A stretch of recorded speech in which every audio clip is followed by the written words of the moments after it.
یہ 710 کا دن تھا۔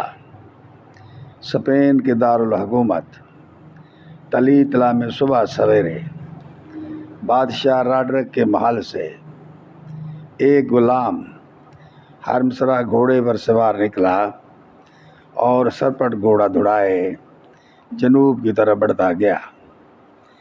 اس کی رکاب میں ایک شہزادی کا خط تھا اور وہ شہزادی کا نام فلورینا تھا، جو بازنطینی گورنر جولین کی بیٹی تھی اور اس کے باپ کی حکومت آبنائے جبرالٹر کے پار سہوتا کے شہر میں تھی۔ شہر پر تازہ حملہ موسیٰ بن نصیر نے کیا اور ولید بن عبد المالک نے موسیٰ کو وہاں گورنر بنا کر بھیجا۔ اسی کے چند دن بعد دارالحکومت سے ایک نوجوان سپاہی شہزادی فلورینا کا خط لے کر پہنچا تو شہزادی کے والد کاؤنٹ جولین کو بہت غصہ آیا اور اس نے فوراً شہر کو عربوں کے سپرد کرنے کا فیصلہ کر لیا اور خود راڈرک کے دربار کی طرف روانہ ہوا۔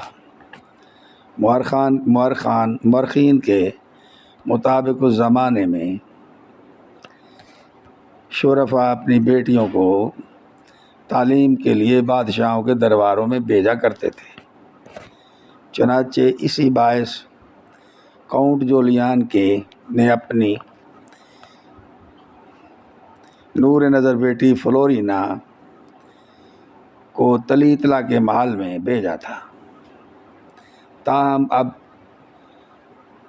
تلیتلا کے تخت پر بادشاہ اندلس نہیں بلکہ اس کا ایک جرنیل راڈرک کا قبضہ تھا۔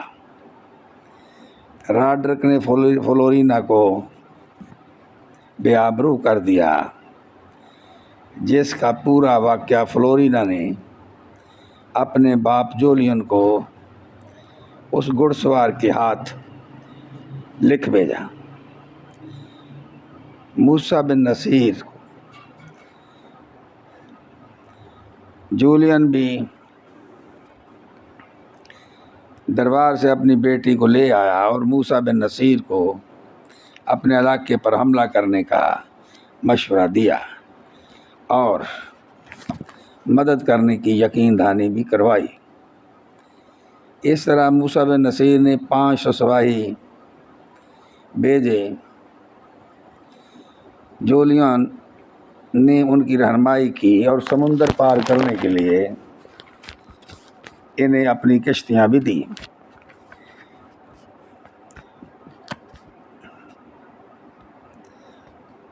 اندلس پہنچ کر سپاہیوں نے ساحل کے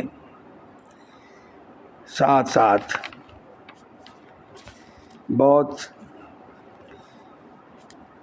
بڑا مال و دولت قبضے میں کیا اور کچھ علاقہ فتح کر لیا۔ جولین اندلس پر حملے کی دعوت دینے کے لیے موسیٰ بن نصیر کے پاس پہنچ گیا۔ طارق بن زیاد کو موسیٰ بن نصیر نے 7000 فوج دے کر جبرالٹر بھیجا اور بعد میں 5000 سپاہیوں کو مزید ان کی مدد کے لیے بھیج دیا اور طارق بن زیاد نے جبرالٹر کے مقام پر راڈرک سے جنگ لڑی۔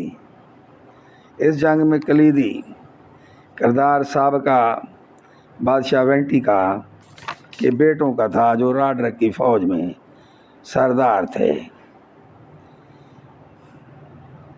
اور جنگ کے عین وسط میں طارق بن زیاد سے جا ملے اور ان کے دستے بھی طارق بن زیاد کے